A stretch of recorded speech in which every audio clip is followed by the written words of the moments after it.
Hello everyone and welcome back to Coach Craig Sports. Today is Saturday, May 7th, and this is the MLB DFS video for today. So in today's video, we'll be going over a recap of yesterday's picks, talking about my core picks for the FanDuel main slate, and then going over my top GPP stacks for my article over at WeBetATS.com for the FanDuel main slate as well. But without further ado, we'll get into a recap of yesterday's picks. We'll start off with Chad Kuhl. $9,000 was a replacement after some of those rainout games. He got to 34 points. He was a push yesterday, 6th overall pitcher on the slate, technically tied for 5th. If you count the starting pitchers, Spencer Strider did get up there, but he was not a guy that was starting on yesterday's slate. Then we had Jared Walsh at $2,900. Got us 3 points, was on kind of a hot streak, but it's cooled down yesterday. I gave him a push as well since he did not give us a 0. Then Trevor Story was the replacement for Gene Segura after that rainout game. $3,200, 6.5 points. He was a push once again yesterday as well. Then our third base had Rafael Devers, $3,700, got to 6 points. Looking for a little bit more out of him. He was a push. 5th overall third baseman on the slate, though. Kind of a down slate overall. I did like the Red Sox stack quite a bit yesterday, but Vince Velasquez actually pitched rather well. And then last but not least, in the outfield, we had Christian Yelich at $3,300. Got to 9.5 points. I did give him a hit. Anything that's real close to double-digit points, I'm going to give a hit pretty much every time in terms of hitters. So unless they're a guy that was like $4,000 or something like that. So he was the one lone hit yesterday and then a lot of pushes. If you were lucky enough to have some other good players with this core 5, you still had a chance of cashing. But if you're like myself, you just kind of missed out just barely yesterday. But with that being said, we're right back at it today, and we're going to get talking about my core picks for today.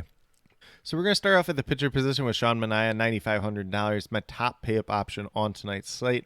Goes against the Miami Marlins. Doesn't have too much history against these hitters. The only guy that has hit him well in his career from the Miami Marlins is Jorge Soler, 2 for 3 with a home run versus him. If he can just avoid some trouble versus him, should have a pretty good night tonight. Then we move down to our hitters with Tommy Edman at second base, $3,400. Dude's been on a tear as of late, averaging over 12.5 fantasy points per game. Goes against Logan Webb. He's 2 for 4 versus him in his career, so should be a pretty decent matchup. Then we move down to third baseman. We got Yandy Diaz here, $2,900, averaging over 9 fantasy points per game on the season. Not too bad there.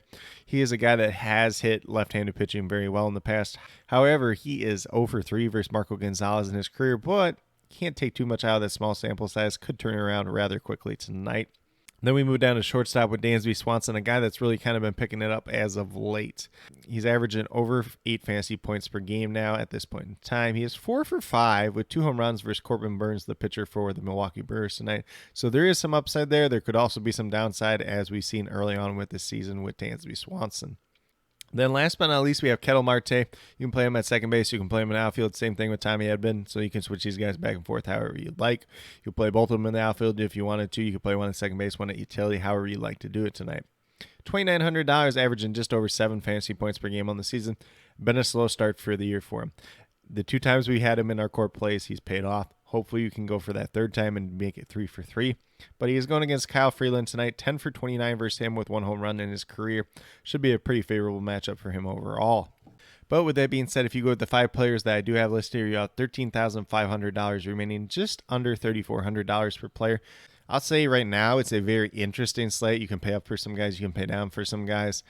There's not a lot of guys that stood out, and this was probably the hardest time I've had making my core 5, in the last week or so, especially when it came down to about that 4th hitter, which I did end up with Yandy Diaz, where I was kind of betting a little bit more on his past success against left-handed pitching. But with that being said, we'll get moved over to the top stacks for today. Back at the Kansas City Royals today, going against Jordan Lyles. Talked about it yesterday. Jordan Lyles is liable to blow up on any given start. Had a good start last time, probably in line for not having one today. So Royals hitters, very, very interesting there. You got some guys that have hit him well in the past, Salvador Perez, Nicky Lopez, and Whit Merrifield. You could also look at Andrew Benintendi. That should be a pretty good matchup for him as well. He's not in my cheat sheet, but could be a viable play as well today. And then we do have the Colorado Rockies. Quite a few of those guys you can look at today, whether it's the CJ Cron, Charlie Blackmon, Brendan Rodgers, yada, yada, yada. There's too many to name. And then obviously the Diamondbacks, who I've talked about a little bit today already with Ketel Marte. Obviously, you can look at Dalton Varsho. You got a couple different guys that have pretty good history versus Kyle Freeland, who is the starting pitcher for them today. And then the Diamondbacks starting pitcher was Zach Davies, who's not been quite the same in recent years. But with that being said, these are my core picks as well as top GPP stacks for today, May 7th. As always, if you have any questions related to MLB DFS, be sure to leave them down in the comments below, and I'll get back to you as quickly as possible. Also, be sure to let me know your favorite play on tonight's slate. Might be somebody from my core, might be somebody from my top GPP stacks. Definitely interested in hearing what you guys have to say. But with that being said, if you are new to my channel, please consider subscribing. Definitely would appreciate it. It helps to build the community that we're trying to build here at Coach Craig Sports, which is one that's truly for you, the viewers, helping you with your DFS, mainly MLB and USFL at this point in time. But when we get back around to the NFL and NBA regular seasons, we'll be covering that as well. And then also be sure to check out my NFL Draft Grade series if that's something you're into. And then with that being said, if you are a new or current subscriber who's yet to do so, also be sure to hit that notification bell down below. It's going to let you know every single time I post up a new video. Like I've been saying, I post up daily MLB DFS videos just like this. But with that being said, that's all I have for today's video. Hopefully you all enjoyed. And then last but not least, special shout out to each and every one of you watching today's video. I truly do appreciate you taking the time out of your day to watch this video. Definitely means a lot to me, and I hope each and every one of you has a great rest of your day.